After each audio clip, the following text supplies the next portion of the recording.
Hello everybody, this is Shamsi, and today I'm going to tell you how to use Max Viewport to render out your animations. Well, I'm going to talk about Nitro's Viewport because, as you know, there are other graphic engines embedded into this Max as well, like Legacy DX, Legacy DirectX, and Legacy OpenGL as well.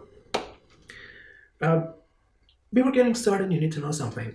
My main concern here is rendering time, so don't expect to get super quality renders using the techniques I'm about to tell you. As a matter of fact, all I'm going to talk about is meant for small to medium-sized projects. Something like this, for example. This is one of my latest works. And as you see, it's pretty simple. Well, since it was a one-man animation, I had to do it all by myself. I couldn't think of making anything more complicated than that. But the result is quite promising. It's quite acceptable to me. Each frame of this animation took about 5 to 8 seconds to render, while considering the quality of the rendered images. And the rendering time, we can say it's pretty interesting, isn't it? Well, it gets more interesting if you know how slow my machine is. As a matter of fact, I have an old Asus laptop that has, sorry for that, what the hell? It has a i5 CPU plus 4 gigabytes of RAM, and as for the graphic card, well, which is really important to viewport rendering,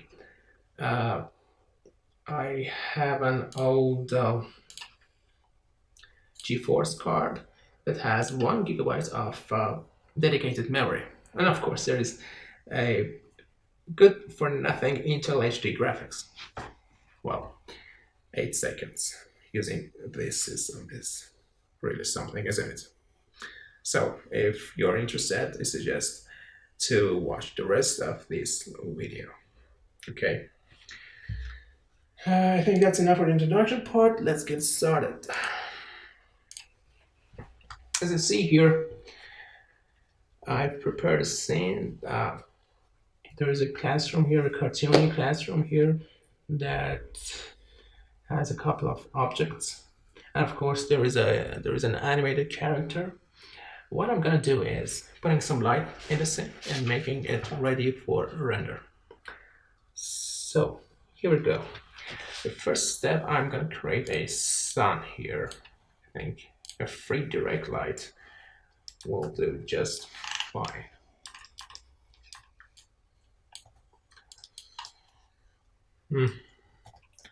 Let's rotate that by maybe 45 degrees on y-axis, and let's make it bigger. And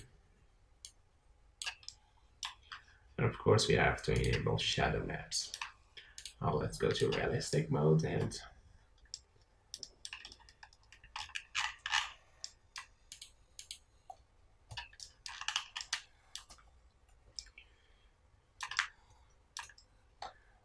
okay. As for now, I'm gonna create a camera from my view.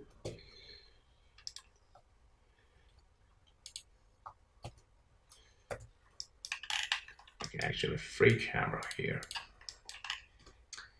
Okay, here is our first problem. As you see here, our shadows are really soft, but at this time of day, shadows are not that soft. They're a little bit more sharp. So we have to increase shadow map size. Let's increase that and see what happens. Shadow map parameters, and let's give it a value of, for example, 248. And as you see, nothing changed. It's because shadow map size by default is set to 512 in Max, and we have to increase that default amount. Well, we're gonna do that using a piece of code. Don't get scared. I mean, don't worry. I'm not gonna do any heavy scripting or coding. We will just copy and paste some simple pieces of code. Actually, I have prepared a notepad that contains all necessary codes here. This is the code for increasing shadow map size. It's not something special, it's not something extraordinary, it's a really simple code that is derived from a Max script documentation. Actually, you can download the offline version of this documentation by visiting Autodesk's site. Let me show you that. Here it is. You just need to type nitros, and there you go. There is everything you need to know about this viewport and about our code. Let me find it. Here it is. I just copied and paste all these codes from this documentation into a notepad file just to speed things up a little bit. They're not something special, they're not from another planet. Okay, copy. We'll just paste it into Max script window, and we will give it a higher value. I think I'm gonna give the same value I just entered earlier and hit enter. Okay, now let's change the spinner, and as you see, shadows are really sharp and nice, and there is no problem. Let's decrease this value as well. Absolute two-sided shadows. Okay, let's move on and create more lights. You see these two windows here?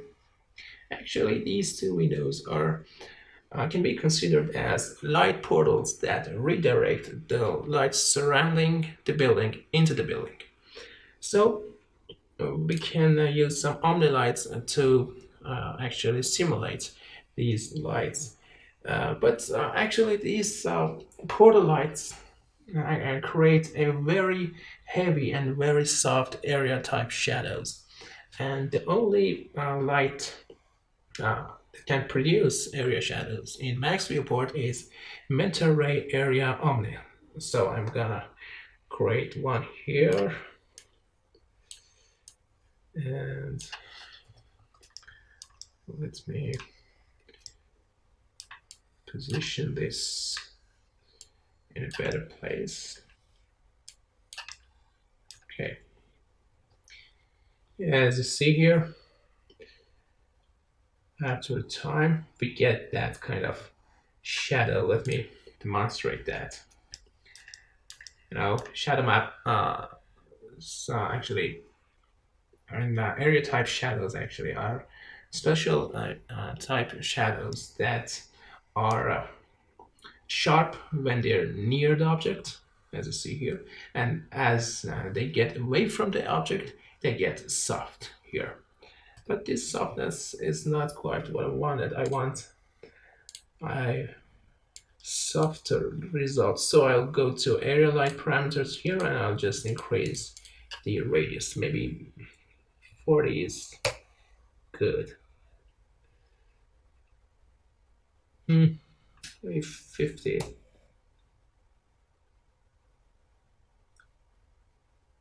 Or maybe 80. Why not? Oh no, that's too much. I think I'll stick to 70. Let's see what happens. Yep, that's good. That's good.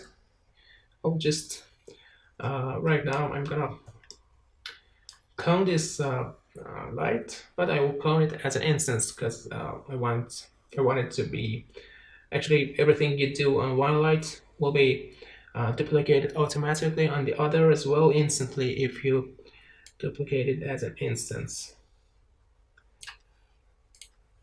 Okay.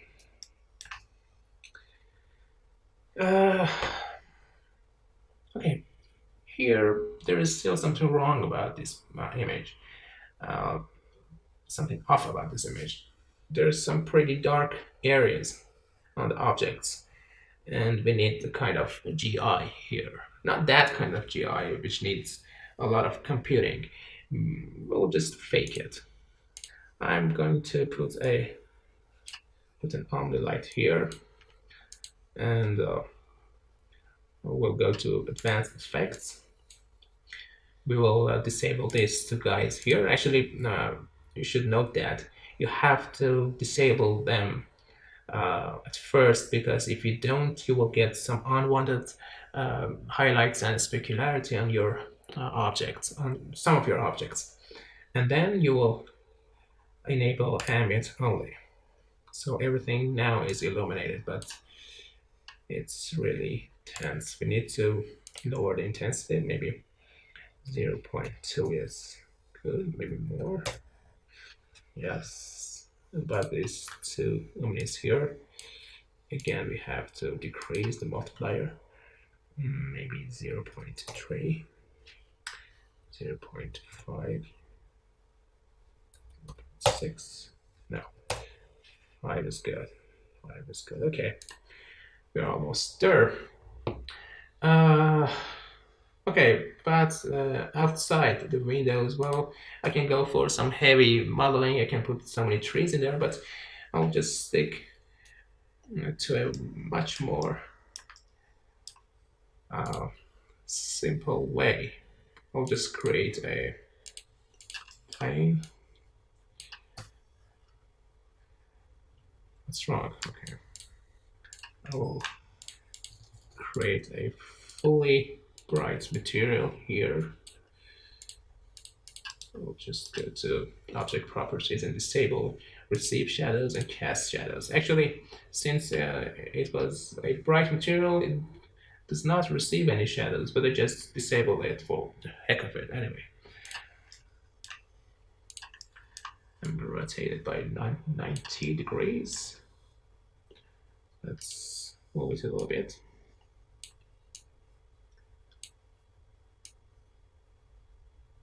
What the hell happened with what I'm doing? Okay. Let's see what the heck we have so far. It's good. That's really good. Okay, it's time to create depth of field effect, which is kind of physical. It's not based on Z-depth channel. I'll just select my camera. I will go to multipass effect. I will enable it. I'll set this to depth of field mental ray, and I'll just decrease this amount in order to increase the overall effect. Let's see what do we have here. As you see, everything is completely blurred, and it's because of the target distance of the camera here.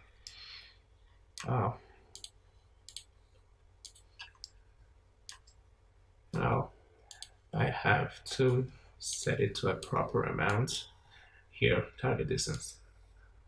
I'll just place it roughly on my character here. We don't need to be so picky about it. Just ballpark here.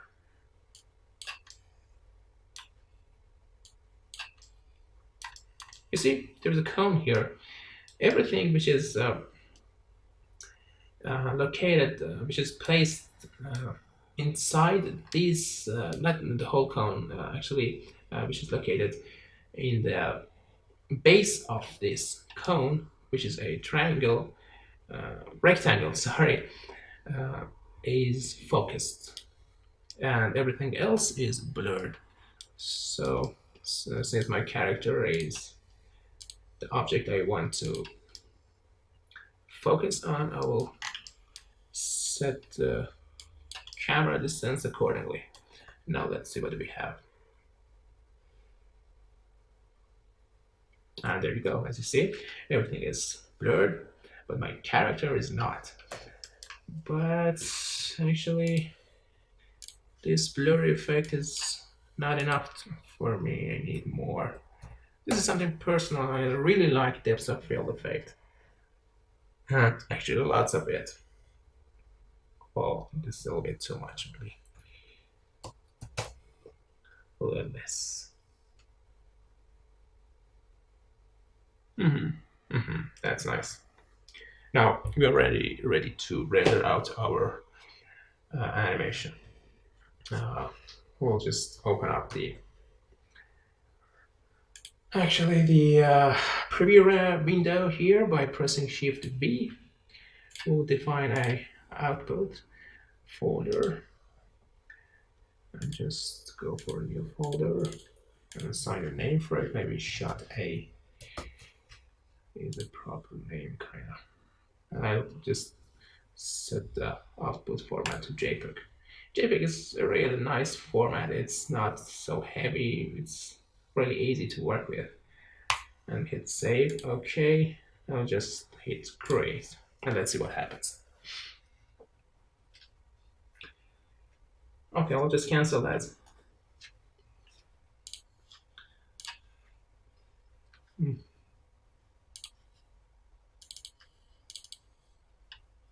As you see, the image here is it's not acceptable. It's not beautiful as compared with the viewport we have here. And it's because our viewport uses more passes, and by default Max is set to have 16 passes for each frame when in preview. So we have to increase that default amount. And again, we have to go back to our notepad file here and copy and paste another piece of code to Max's creative window. Okay, let's do that and Control V. Let's set it to a higher amount. The default is, as I said, 16. I'll just set it to 64 maybe. 64 is good for most situations, but 256 is the best value that gives you a very nice result. But as for now, I will stick to 64 passes and hit enter, and it's changed. Now, before getting into render process, I will just have to set the render resolution 960 pixels by 540 pixels. And now I'll just press Shift B again. You know, about percent of output, you can't actually get a higher value. You know, it's really limited to your screen size. Since my screen resolution is 1366 pixels by 768 pixels, I cannot get, for example, full HD resolution. But if I had a 4K monitor, I will definitely be able to get 1080 pixel resolution. This is an issue I'm still working on. I don't know why is that. And if you have a better idea, if you have a solution for that, please share it with me and everybody else. But as for now, considering the complexity of the project, since it's really simple, I'll just stick to this resolution. It's enough for me, and I'll just hit create. Yes, I want to overwrite all. Okay, forgot to do something. Forgot to do something. Let's cancel that again. This character needs to be smooth. Also, this information here, I don't need them in the render. Again, Shift V. Create. Yes.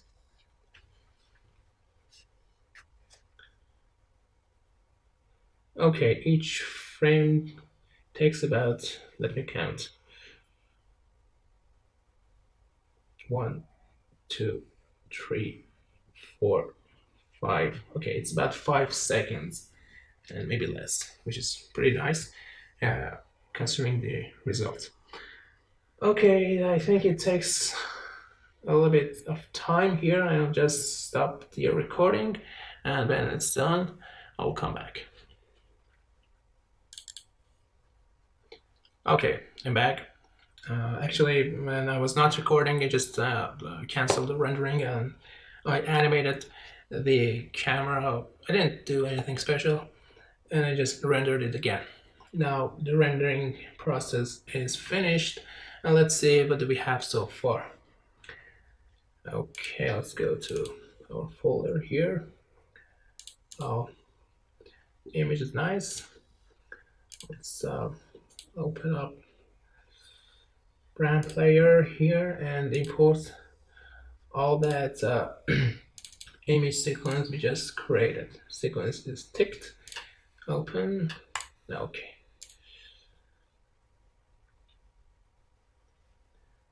And since I was using NTSC format and frame rate, I'll just set it to 30 frames per second, and let's see the results. This is really nice, isn't it? Actually, I like it a lot. For a simple animation, it's really, really great. Okay, this is it for our first part of the tutorial. Now let's move on and see what else we can do in Max Viewport. I'll just reset this file and what I wanted to talk about. Okay. Right now I'm gonna create a nice looking cloud. First, press 6 on keyboard to bring out Max Dynamic System, Max Particle System, sorry. Let's disable the path parameter description as well. New particle system, I will just start from scratch, from an empty float here. What I'm going to do is creating a very simple particle system. There is nothing special about it. Birth event. Let's set the quantity multiplier to 100%. Let's create a position object operator here. And that's our object. I don't want it to be rendered. I want it to be displayed at box, but before that, let's disable this, guys. Okay, 6 and add. I set the location to volume because I want the particles to be generated inside the object. Okay, that's nice. Now about the particle shape, I will need a shape facing, and I'll set this to geometry, and in order to this operator to work, we need a camera in our scene. I'll just Control C to create a camera here, and I will add the camera to my particle system. Okay, let's increase the size. Let's give it a little bit of variation. I think 40% is enough, and I'll just need a material static.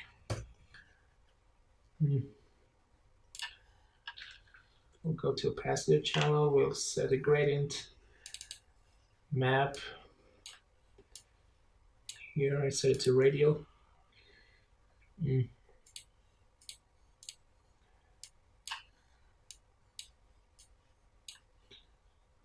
Copy it as an instance and let's see what do we have.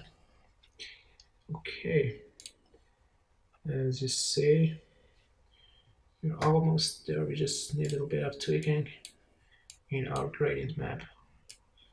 I'll add some noise. I'll just set it to fully black.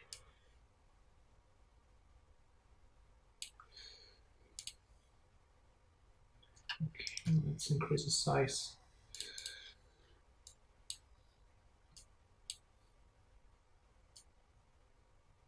Why my mouse is not working properly. Okay, almost there. Just need a little bit random rotation. I'll place it before shape facing, and then I'll set it to low spinning. Okay, that's nice. Let's give our object a little bit of character. Turbo smooth. That's good. Make it bigger a little bit.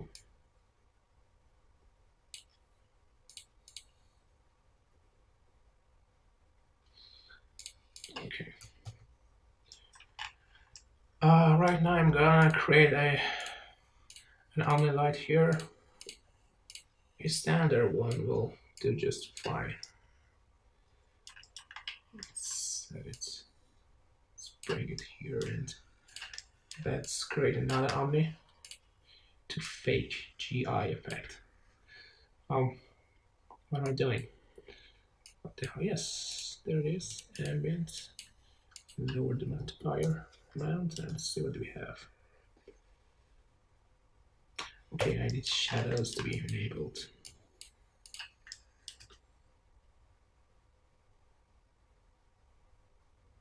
As you see, everything is really, really nice. If you wanted to get this kind of cloud using, for example, mental ray or V-ray, believe it, you had to wait a long time for that to be rendered, especially these shadows here, these deep shadows here. Let me hide this object. Yep, that's really, really nice looking cloud, isn't it? Okay, let's see what else we can do in Max Viewport. How about a fake reflection? Here we go. I'll just create a teapot here. Let's give it a higher segment.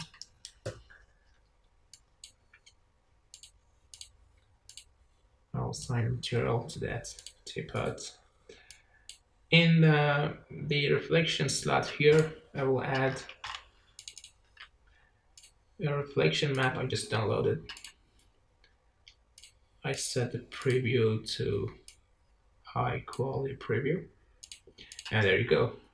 As you see, we have a nice looking fake reflection here. Oh, okay, what I wanted to do is make it a little bit darker, and it's really nice, isn't it? We can have some tweaking on this map as well. We can blur it a little bit, which is really nice, isn't it? Okay, last but not least, I have a surprise for you. And it is not a fake reflection, it is a real-time dynamic reflection, which is a really, really cool feature in Max.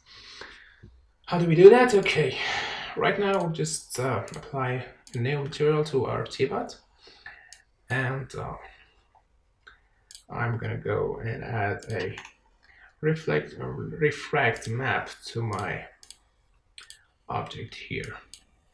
Now let's create a couple of more objects around the teapot. Maybe another teapot here. Why not? And yeah, let's get back to our material and set it to high quality preview. Okay, as you see, there is no dynamic reflection here. But if we go to our notepad and copy and paste another piece of code there,